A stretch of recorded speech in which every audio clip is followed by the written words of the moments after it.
Anyway.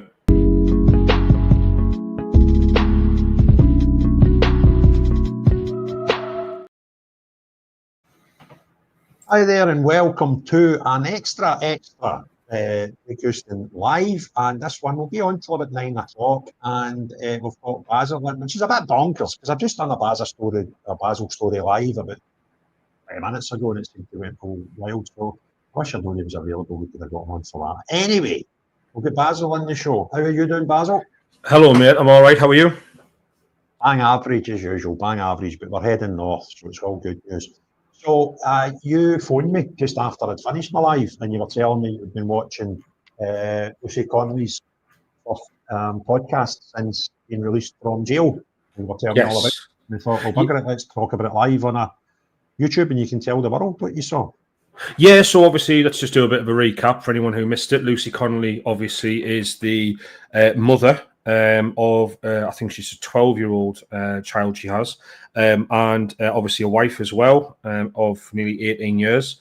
And she is the wife of a conservative councillor, I believe. During the protests last year / riots, depending on how you want to look at it, that happened because of the Southport massacre. Lucy ended up tweeting something. I think it was a Facebook post, if I remember correctly. She ended up putting something out on social media, which got her in trouble with the law.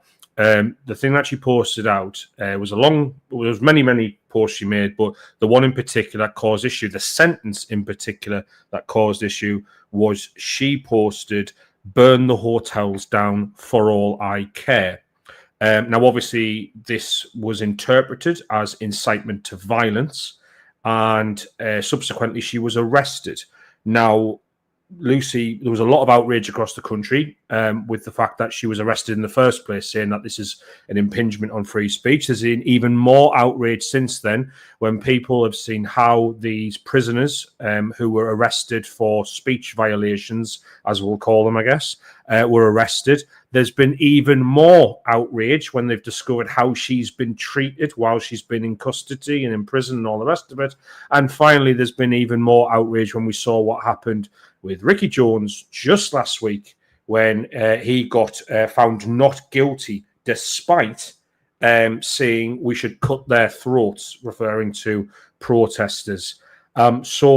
Yeah, there's been a lot of outrage around this story for a long time. So anyway, Lucy got released today. It was this morning she got released, which was fantastic news. And she's immediately gone on 2 podcasts. So one was with The Telegraph, which I haven't seen because the full interview has just gone up less than an hour ago. But I've seen some of the highlights. The one that I watched was the Dan Wootton interviewer. So Dan Wootton obviously does his Uncensored show on YouTube.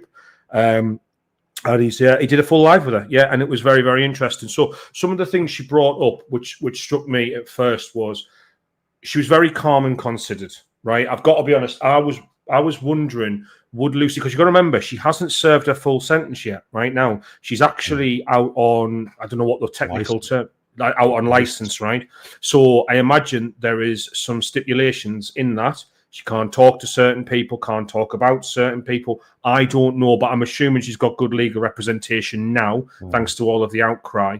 And obviously, they've turned and said that she can do these interviews and what she can and can't talk about and all the rest of it. However, she was in good spirits, I would say, considering the circumstances. Obviously, very relieved to get out, but clearly not a woman who's lying down on this. She clearly feels that she has been. This is not someone who just wants to go back to a quiet life and wants to crack on and just get away from the limelight. She clearly feels that she's been wronged, and I would say rightly so. She feels that the state are using policing of speech as a political weapon to silence people with the wrong politics. Sorry? Did she actually say that? Did she say that? So we'll go. Yeah, she basically did, right? So I'll go through what she said. The kind of highlights for me were so the first one. I've just got them in order of how I posted them, right? Because obviously, it happened in that order. So the first highlight for me was she turned around and said that the Crown Prosecution Service distorted what she said. So, I mean, if you want, Craig, can you play the clips on here? Can we go through them? Just play the clips if you want. You go to my Twitter. I've got Yeah, all the tweets, mate. I'm going to talk about these tweets. So I've got, if you go back to 2 hours ago on my timeline, the first one is Lucy Connolly claims Crown Prosecution Service distorted her words in conviction. So, yeah. I just read up my DMs there. I hope I didn't dox anybody. Basil, right. You, you're there. Oh, it says you're on a live. So there's some people watching. They're watching my live of you on YouTube, looking at my Twitter page. The bizarre links on his Big Mad Tunnel says that I am off the StreamYard page just now. Right, so where did I go? Is it this scroll one down 2 hours. Oh, No, keep going. There we go. Hang on, keep going. One more. That's the one. That's the one there. That's the first one I put up. So you might want to watch. Put that on. One. Yeah. Hotels that could harm our children. If there's one person in those hotels that could harm our children, that is one too many. And that was then used in, I believe, the statement by the CPS to suggest that you had expressed anti-immigration and even racist views in the past. That I didn't like immigrants. That I think their words were, Mrs. Connolly said she didn't like immigrants and they're a danger to our children. That isn't what I said. It was completely twisted. And I will eventually at some point release that interview so that everyone can see for themselves that what the police said and what the CPS said are two very different things to what I said in my interview. If there's one so there you go. So that straight away they're saying that Lucy, they changed her wording basically when they were justifying the charge in the first place. So they're saying that she actually said she doesn't like immigrants and she never claimed that, right? Now, what's interesting about that is Lucy's already said she intends to sue the police. So she's good. She's obviously went through her prison sentence and done it, and obviously now decided that once this is out the way, I am now going to go and seek justice for this because, and she says if you listen to that clip, she's got a recording of it as well. So she basically wants to point out to them that they lied and that she was wrongly charged on this basis and that, again, she's going to sue them, which, by the way, again, all respect to her for doing that because, I mean, a brave woman to stand up to the state like that after what they've just put her through. So that was the first thing that stood out to me, Craig. If you want to move on to the second clip, mate. So, what's that about? She's got? She's out in license, mate. She could get her license revoked at any time. Yeah. Right, hold on. Well, where this was going. So I was in my interview going, "Do you know Tommy Robinson?" And she went, "Doesn't everybody know Tommy Robinson?" It was that I could see where this was going. So they asked you in your interview in my about second Tommy interview, Robinson. do I know Tommy Robinson? But did they mean, did you know him personally? Yeah, that's what they were implying, and that's what they were asking me. And I didn't answer that. My solicitor answered in my behalf and went, "Oh, I think everybody knows Tommy Robinson. It's of no relevance. Move on." Are you a racist? Do you know Tommy Rob? That was the sort of things they were asking me, and I was just no comment, because that's what I'd been advised to do. She did a written statement explaining where she thought it needed explaining, what each tweet meant, and then obviously I had to go back in the cells, and That's nuts, isn't it? Aye, so they said to her that do you know Tommy Robinson, which has got nothing to do with anything that she said, absolutely nothing to do with it at all. Again, the fact that the state continuously bring up Tommy Robinson as this poster child of the neo-Nazi right or whatever in this country, which is just nonsense, by the way. He's not a racist himself, but they've fabricated this version of events. And again, it doesn't matter what actually happens. They just hope the general public are half switched on, half switched off, and just think, well, this must be the case. And it's absolutely not. This clip is actually from the Telegraph interview, which I caught earlier, which is her saying that she believes that they are political prisoners. You don't have to play that one clip because it gets covered in a better clip later on if you want. So if you just keep going up, You'll see the next clip. Yeah, this one here. So, yeah. So she's criticised the mainstream media as well, saying that they've all lied about what happened as well. So I imagine they'll be getting sued too. Okay, let's play that one. See, the mainstream media were just at this point running with a narrative. Oh God, they were out with their pitchforks. Absolutely, yeah. And I will never forgive the mainstream media and those that went out with their pitchforks and just printed that. I was in there for misinformation, so to speak. And that's exactly what they're doing, you know, writing this, writing that. The facts all wrong. As far as they were concerned, I was a racist far-right thug. That, you know, that fitted in with the government's narrative, and that's what I was, and that's what they rolled with. And Sly News even attacked Ray, your husband, for defending you and saying that you weren't a racist. Yeah. I mean, they were terrible. They really caught him off guard as well. And I remember that the first time I was in court, they were chasing him down the street. Again, you're talking about a guy this is all new to him as well. He's never been in trouble with the police. He's never been to court, and he's watching his wife go through all this. They're chasing him down the street, you know, putting pressure on him to make a statement. And he's like, oh, of course he was going to support me. We've been married 18 years next month. I'm the mother of his children. He knows I'm not a racist. He knows I'm a good person. He knows I'm not any of the things they're trying to portray me to be. Would you not stick up for your partner? Your husband, you know, of course you would. You have to.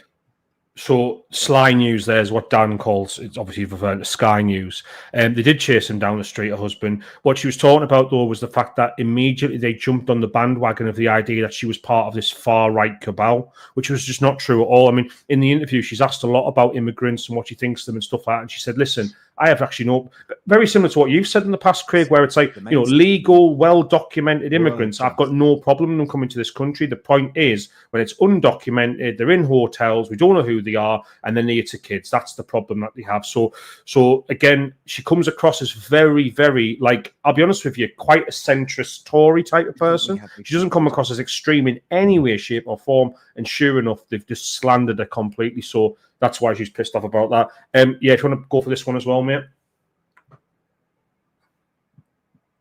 Do you think we have a two-tier justice system? Yes, I do. And do you think white British people are more at risk than non-white? I don't even think it's about race. I think it's about politics and your political beliefs. If you think like the left, you're all good. You don't, you're bad.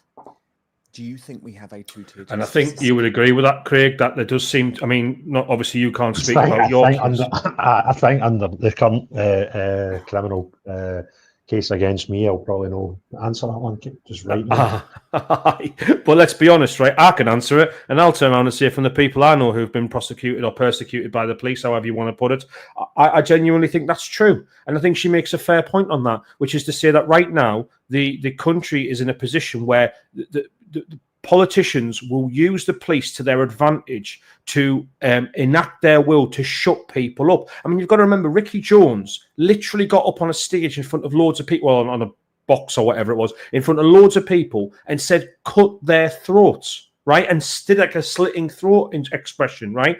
Lucy Connolly said, burn the hotels down for all I care, right? These are not the same things, right? And again, she didn't tell people, like, point and go, this is who we need to go after. This was a tweet which she later took down herself, took it down off social media.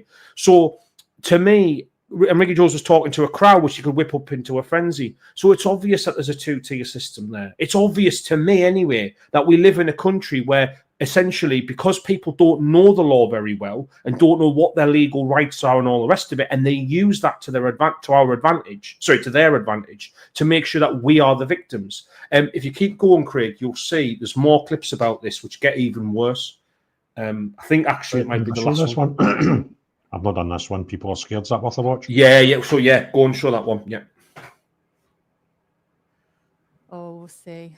I just think, again, I used to really, really enjoy X. It used to make me howl. You know, I'd be on there in 2 minutes, I'd be crying with laughter over what somebody's put. And I just don't think it's going to be the same place anymore. You know, people are scared about, I mean, it worked, didn't it? It did work, because my friends are definitely thinking, shit, if you know, Lucy can go to jail, I can definitely go. I've said worse. I've said this, you know, this, that, and the other. And these people, they go after people. They have no boundaries. They will go for your families, as we've seen in my case. They will go for your children. They will go for your businesses if you have one. There are no boundaries that these people won't cross if you don't agree with their political beliefs. So on that one, I think it's a fair point, and I think in the weeks and months to come, you will see, because obviously she said that she's speaking to the Trump administration. They've actually reached out to her. White House officials have reached out to Lucy Connolly and said, please, and we'll go to that one last minute. There's literally, that's the last clip there, and it's the most important one. So the White House officials have said that they've reached out to her. And she's good. What, sorry? I'll get this one lined up. I'll not play it till you. All right, yeah. So the White House officials have said that they've spoken to her and they've explained that they want to speak to her about the state of free speech in the UK. There's many American podcasters, which you can imagine, like big podcasters, want to basically talk to her, understand her story. This could go global, and I hope it does. And the reason why I hope it does is because we used to live in a country that had freedom of speech, and now we don't. And we want to get that back. And the only way we get that back is by humiliating the people who rule over us. That's why J.K. Rowling, when in Scotland, Humza Yousaf brought in that stupid hate crime law about misgendering, J.K. Rowling broke it on the first day because she knew Humza Yousaf would use the police to go and arrest people who were the little guy and the little woman out there in the streets, but they wouldn't go and arrest her. Why? Because it would be a worldwide story and it would insult them and it would embarrass them, so they can't do that. And this is what we need to do now. This is what needs to happen in the United Kingdom, is for Lucy Connolly's story to go everywhere so that every political prisoner in the United Kingdom is either released and or compensated for what they've been through, so that the government that we have can never do anything like that again.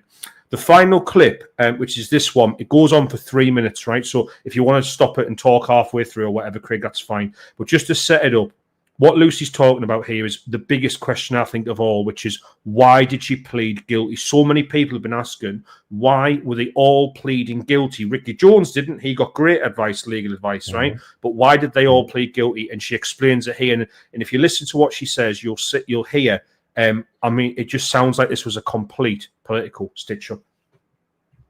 And so you make this decision to plead guilty. And Lucy, lots of people have said that was a huge mistake. In hindsight, it was. And they have to remember that I didn't get remand. I didn't get bail. I'd been remanded. They made it quite clear they were not going to give me bail at any point. So you're in jail? So I'm in jail at this point, being told that I'm looking at 5 years, not really understanding how the system works, crying, thinking my daughter's going to be this age, my dog's going to be dead by the time I get home, I'm going to be this age, I'm going to prison for this time. And you have a solicitor advising you. I've got a solicitor advising me to go guilty, to get my credit, to get time off. The discussions we'd had, I thought I'd have been looking at a lot lower sentence than what I did get. He also told me I'd be eligible for tag. I wasn't. And the conversation we had is you'd probably be home by Christmas. I'm just going to stop it there, right? Because I had a conversation with somebody last week about this very topic. And I said, she will have been advised to plead guilty because her tariff will be reduced. And I felt at that time, and through talking to somebody that both you and I both know, Basil, who are very, very close to her, who, to be fair to her, didn't really say much because she didn't want to, because she didn't want to hurt her friend's chances of getting out of jail early. So I think she handled it very, very well as well. And I'd asked her straight, did she get told that she was going to get a lower tariff by pleading guilty, lower than she eventually received? And she didn't want to answer that, which was enough for me to believe that's what's happened. And that's kind of what she's just said. 31 months. And Yeah, that's pretty disgusting. And a lot of people are saying, she pled guilty. She gets. Nobody would expect to get that tariff. And the fact that she's talking there about being told before her being asked if she's guilty or not, that there were suggestions made to her that she was looking at 5 years in jail. That's ridiculous. That is just stupid. And now she's confirmed that she was led to believe that saying if she was guilty, she would have got less than she actually received. That is the story, and that's where I thought this story was all along after speaking to her friend, without her friend giving away any information, by the way, just by the lack of answers to some questions I was asking. And it turns out that's true. What a horrible establishment we have. Absolutely. And the fact that her solicitor was saying, we think you're going to be out by Christmas. Now, it gets worse, right? So I don't want to give anything away. Do you want to just play the clip? Because it gets even worse. The advice she got was horrific.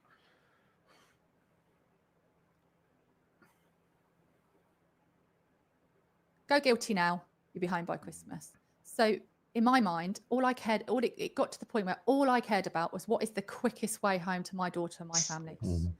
But instead, in that sentencing, by the Recorder of Birmingham, it is quite clear that he is making a political point. Absolutely. You are an example. He talks about diversity in his summing up, and actually ends up giving you, despite the fact that you've pleaded guilty, a 2.5-year sentence. Yeah, and he said in the hearing, well, you know, had you have gone to trial and been found guilty, you would have got 4 years something. So that's where I'm going to start from. And then I'm going to take your discount off. So actually, I didn't end up gaining anything by going guilty, because all he did was add that 25% on before he took it off. Do you regret pleading guilty? Yes. Well, yes and no. Again, because I honestly believe, had I gone not guilty, there's a strong possibility I would still be sitting in jail now waiting for a trial.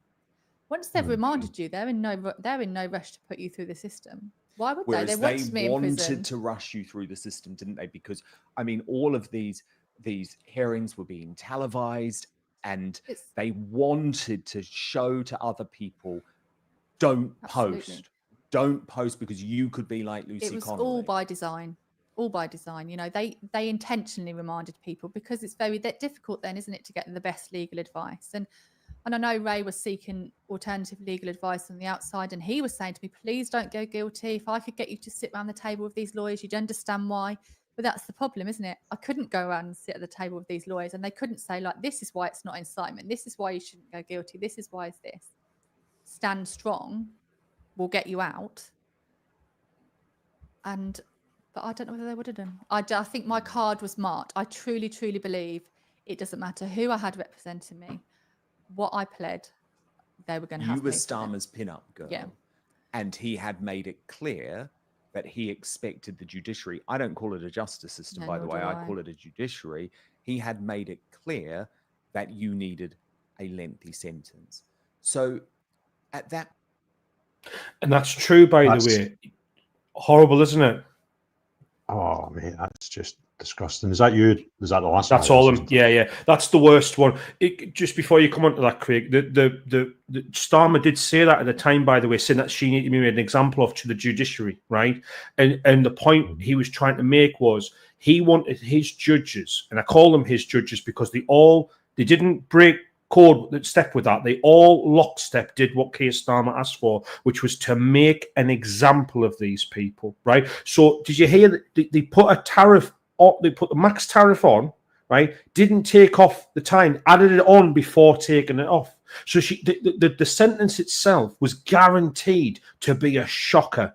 And the point was they wanted to put that message out to people. You do not talk about this anymore. Otherwise, you'll be facing the same. It was absolutely abhorrent beyond belief. And again, these she spoke about in the interview, I'm not sure if it was in that clip or not, I can't remember, but she spoke about in the interview how the advice she got, the legal advice she got, her husband was out on the outside. She was on remand, right? So she didn't know when she was going to get out, right? It's not like she was on bail, right? And she was free to roam about and stuff like Ricky Jones was. She was on remand. She was being held in a prison awaiting to go to trial. And you can be held on remand for a very long time. So she didn't know what was going to happen. She was only speaking to the lawyers that the state had basically given her, right? Obviously, her husband was getting counsel from lawyers who'd offered and said, listen, I'll come forward and I'll give you some advice. You need to tell her to plead not guilty. And she said, I got told that. I got told plead not guilty, but I'm in a cell. I'm alone. I'm getting told off my lawyer. Just plead guilty and you'll be out by Christmas. But the other thing she also said, Basil, was that if I pled not guilty, I might still not be in court yet. Which actually, that's a penny drop moment for me. That's really bizarre because she's right. They could have went, right, we'll take 2 years. And she could have been in a cell for 2 years before facing trial. Mm-hmm. She's out now. Do you know what I mean? Rightly or wrongly, whatever you want to say, and she's the one that's sitting in that cell. But one thing I think we need to remind, and I'm conscious of what I say here, everybody who's under a charge, when it's politics, I really need to watch what I say because I've got this thing here, and the other side's my personal details and my bail condition. That it kind of didn't matter because it was seen as political and she was some sort of threat. Then she was getting made an example. Now, without mentioning names, if you consider if someone's been told all over the place by some really clever, intelligent, legal people, you've got nothing to worry about, because this will not happen. And it happened to her because it was political.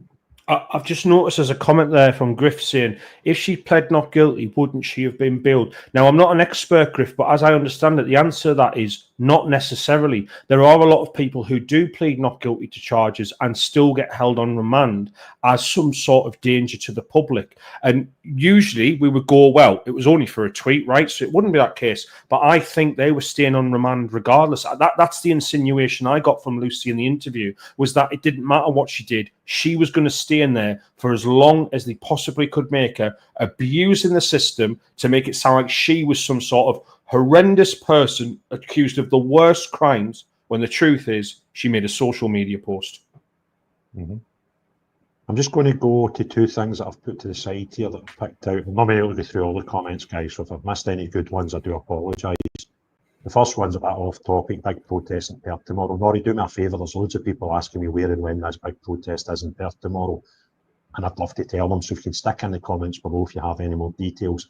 I'm talking at two protests tomorrow, believe it or not, one in Stirling and one in Aberdeen. So I'll be a bit active and busy. But John, well, he's going to try and get to Perth. We thought there's no point to 2 years going to the same places. So he's trying to get to Perth as well, Norrie, so we can cover them all between us. So if you have the details of that, please do it. And I'm not going to read this out. I'm going to ask you to read it, Basil. What do you think of this comment? What if she was involved? Is she the paid warning scapegoat so no one challenged the recent internet changes? What if, as a couple, they have previous in Papers TV before? I don't know. I mean, what do I make of that? I'm actually angry at myself for even commenting on that. And the reason being, both Basil and I know someone who is our best friend. There's been papers published, photographs of them together. And I've seen the distress this has caused. And if that distress is false, then I'm a bigger idiot than some people suggest I am. Mm-hmm. I don't give that any time of day.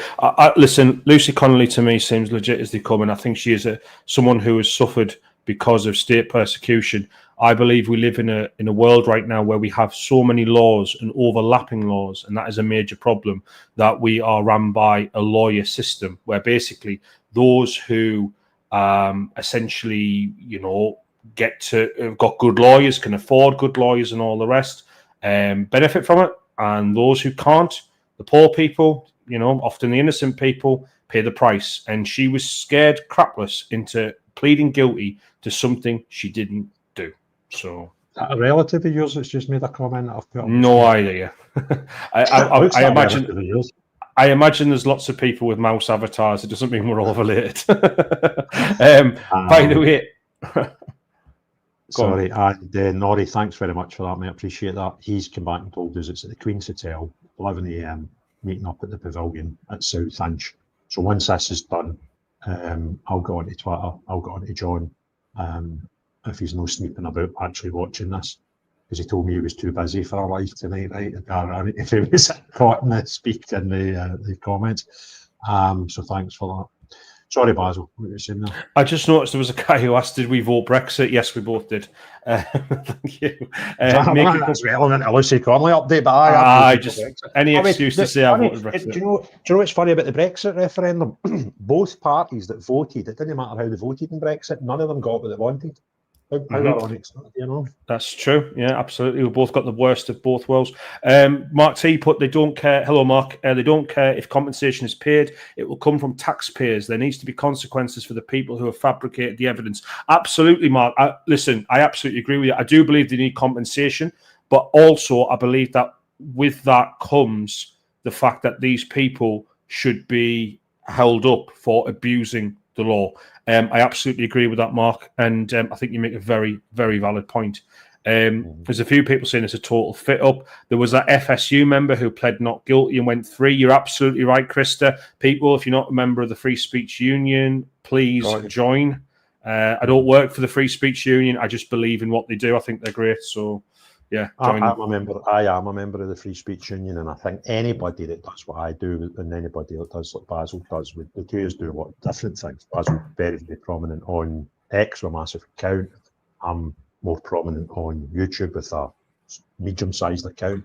But obviously, if you are aware of what happened to me and what is happening to me, then you'll understand why joining the Free Speech Union is not a bad thing. And I've helped loads of people, YouTubers like me. And even if you are a person that is not a YouTuber of any great, size, a normal member of the public that wants to comment on anything publicly, I would strongly advise you at least consider. I think it's quite a month happy, and it's a good thing. And I was going to say there, I've got another thing to talk about, Basil, that I was going to, just before you phoned me, I was going to go and do a little video. I'll finish it tonight and I'll put it out tomorrow.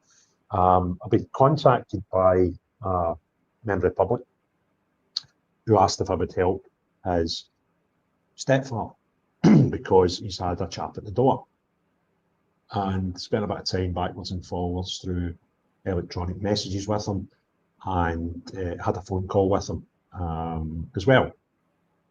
And it's pretty disturbing what's happening. This is a guy that's got a Twitter account with like less than 100 followers, and he's got a Ring doorbell, and he showed me the photo footage for that, where 2 police officers came to his door, rang the bell twice, then went away. Came back a couple of minutes later. They'd obviously nicked out the car, got a little postcard, and just to show you something while I'm here. Well, went to the car, bought something from the car, came back up to the door, and put this through his door. There's 2 sides to this. The other side I'm not going to put up because it's got the guy's personal details on. So he was served this, and on the back here, told him to phone a number, which he didn't need to, because the next day they phoned him. And they told him that there was a police officer working in conjunction and with Prevent. Now, Prevent, for those who don't know, are a body that were, let's just bring this up as well. They were brought about to help people who may be getting radicalised. Right? Now, at that time, there was a lot of people getting radicalised, and most of them were getting radicalised into Islamic extreme bodies and groups. So why is that not shown? Oh, I know it's not shown, so let me press that. So Prevent are this organisation. And is that showing up, by the way, Basil? No, it's loading. I'm seeing it now. I see it now. This is Prevent. This tells you what Prevent are. And they say, we work with other organisations that police protect vulnerable people from being exploited by extremists through a Home Office programme called Prevent. Right? The role of Prevent officers is to help people vulnerable to radicalisation move away from extremism. It can be hard to know what to do if you're worried someone close is expressing extreme views or hatred, which could lead them to harming themselves or others. We're here to help and listen. Right, and then it tells you loads of stuff how to do it. Right, so that's Prevent, and it was started for a fair reason. But recently, Prevent put out a hell of a lot of stats where it suggested that Islamic extremism was not anywhere near the size of problem that we should worry about. The figures for the amount of people they had on their books that were being in the fear of being radicalised by Islamic fundamentalists was very low, they told us. Now, that was the complete opposite to what our intelligence services released, because they released figures where it showed, I think it was about 80% of people on their watch lists were Islamic terrorists and groups. So the 2 sets of figures were totally alien to each other. And I've seen lots of people do lots of work about Prevent, and they feel that they have been infiltrated by people who want us to believe something other than the truth. Now, this guy, during this phone call, and I've got a recording of the phone call here, and my throwaway phone, because the police have got my good phone, my nice new 2-week-old phone before I was arrested. So I've got it in here, and I've had a listen to it, and it's shocking. And the guy asked some very simple questions. Now, I will be honest with you, the guys showed me the 3 tweets that they referred to. And 2 of them, I would say, there's absolutely nothing. And one of them, it's not like telling folk anything like Lucy Connolly's tweet or anything. It's basically his opinion on a religion. And this man's a very, very religious person. He's a staunch Christian, right? And I said to him, look, I need to be honest with you, that third one, I think that's a bit, I don't think it's illegal, and the police confirmed it was not illegal. But I said, I kind of think I can see why people would get a bit pissed off with that. But there was nothing there threatening or incitement or anything. And then the clincher for me was, they named the guy's workplace and said to him, if you don't stop doing tweets like that, what do you think your employer would do to you if they get told about your tweets? Now, this was after telling the guy he hadn't broke the law, but we warned him about, don't step any further over this or we'll be back at your door. And when I heard that bit, I went cold. And I thought, that is horrific. Saying to a guy, we know you work here, what do you think they would think if they saw your tweets? And he said, I work for a company that's very left of centre. He said, I know exactly what would happen. And this guy's in his 40s. He's not a young, silly guy. He's had a nice conversation with a very level-minded guy. And that, to me, was absolutely shocking. And I said to him, I says, what you are now is you're just another stat to help stack up their figures the way they want them to prove when it was shown. And I just thought it was mind-blowing. So if we weren't doing this live, my intention was to do a video about that other case. So I've got a bit of travelling tomorrow, Glasgow to Stirling, Stirling to Dundee to pick someone up, Dundee to Aberdeen, and then I'm staying overnight. I'm not going to say where, but somewhere between Aberdeen and Glasgow. So I've got a fair bit of driving tomorrow. And let's remember, Craig, as well, the Shawcross report into Prevent basically said exactly what you're saying, which is Prevent are completely focused. They are captured. They are meant to be looking into the things that will harm us, the terrorists in our country. And they're not. They're obsessed with British white guys who are the quote-unquote far right, and they are ignoring all of the actual Islamist extremism that is out there. The Shawcross report, this is not a conspiracy theory. This is not my theory. This is a government-funded review into Prevent. William Shawcross is a respected man, and he did a full review into them and found out that they were completely lacking in what they were tasked with doing. And since then, all we've seen is that has continued. And this has been the major problem in our country for the longest time. There are people who are absolutely obsessed in a two-tier policing system with policing the British native population as harshly as possible and letting everything else slide. And it's a very worrying state of affairs. Do you know, see when normal people come home and that's sitting at their door. And I wish I could show you the back, because the back's even a bit more frightening when it sort of tells you what, right? Now, I'm kind of stockpiling these, right? There's one. Let's get my address on it. There's two. That one's not even Scottish police, right? I'm getting used to it. I'm not saying I can hand it. It's like water off a duck's back. Of course, it's not water off a duck's back. You know, it's here 24/7. This sometimes it's at the front of the head. Sometimes I manage to put it at the back of the head. I can imagine a guy like that who never had any bother with the law before, coming home and that thing's at the sitting in his other side of his letterbox. And I'm he said put the call out if you want. I'm not going to, because it would dox him, right? So I'll talk about the call when I make the video. But it's incredible how quickly in the last 12 months that this country's turned to. Now, as I say, I the guy was up front and he showed me the tweets and asked my opinion on them. And yes, there's things there about a religion, but he's talking in purely a religious basis. So how can anybody say that's right of centre. When did the religion and your religious beliefs make you polar in one or other part of this political spectrum that we keep hearing about? The narrative's wrong. The narrative's bonkers. But to then say you work at such and such, what do you think they would think if they ever seen your tweets? That's wrong. Crazy. That's just so wrong. And I don't think that person, having listened to the phone call, and I've even seen the Ring doorbell footage when the person was at the door twice, I kind of have probably a bit more faith than I should in my current predicament, but I still have faith in members of our police force. It's probably the best way to put it. And I don't think that person and the way he spoke, I've spoke to a lot of coppers recently at protests and stuff like that, right? And I would not say the way that guy spoke is a generalisation of the cops on the ground in Scotland. And I think it must be hard working for any organisation where even some of the people that are managers in this any organisation, be careful what I say, might be influenced to act, say and do things that they might not normally do. It must be really frustrating for them.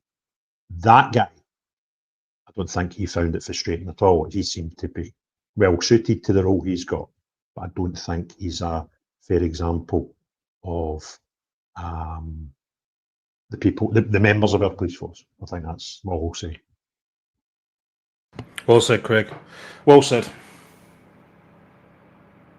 Well, it's nearly 9 o'clock, and I think that's the witching hour for you, Basil. Is that right? It is indeed, mate. Thank you very much for having me on again, Craig. It was a pleasure, as usual. Aye, no, thanks for coming on. Oh, it's you always say you're I was looking there at the I'll just go back. Can I put it up? Without you alone, normally you had the 2 hours together. We outdo GB News. You alone. Beating GB News again, yeah. So, Yeah. well done. There's more. This is Listen to a proper channel. Craig Houston talks to. That's a proper news channel. Listen, I like GB News. They've been good to me. Well, one person has Martin Dobney, so yeah. Can I say bad things about them? But aye, it's just nuts, isn't it? How 2 guys sitting in the opposite parts of the country with an internet and one camera managed to pull these numbers. Pretty mental. And I was that one before, by the way. I was on for 15 minutes telling the York story. Figures. Once I end the stream, I can't then look at the figures, right? I need to go into the different platforms, and I've not had a chance to yet. But it was sure. I went into my YouTube one as soon as it was finished, and 2,500 people had watched it while it was live for 15 minutes. Mental. It's mental, isn't it? Mental. The world's gone mad. So anyway, thanks very much for joining us tonight, Basil. And no problem. Thanks very much, everyone. Cheery bye now. Hey, you. Sorry, is it Houston? I've got a problem. You've got so many catchphrases these days. I can't remember which one I'm supposed to say. You know my catchphrase when we wind up a show, so you shut up in a minute, right? So, thanks to Basil for joining us. Thanks to the thousands of people that have watched that across both my channels and Basil's, particularly his X channel, X account. If you want others to see this video, it'll get regurgitated by YouTube as soon as we're finished, and within about 5-10 minutes it'll be out as a normal standalone video. All the thumbs up, all the comments, all the likes, all of that don't count once it goes non-live. So if you see it again in your timeline, give it another wee like, a wee comment if you don't mind. And if you've not already done so, please consider subscribing to the channel and hitting the notification bell to be told when I have more videos coming out. But the most important thing of all, unless you're the type of person that coerces a young mother into doing things that she might not, and giving her the advice that this woman got. If you're the type of person that actually creates the environment where the establishment end up doing these things to young mothers, then no,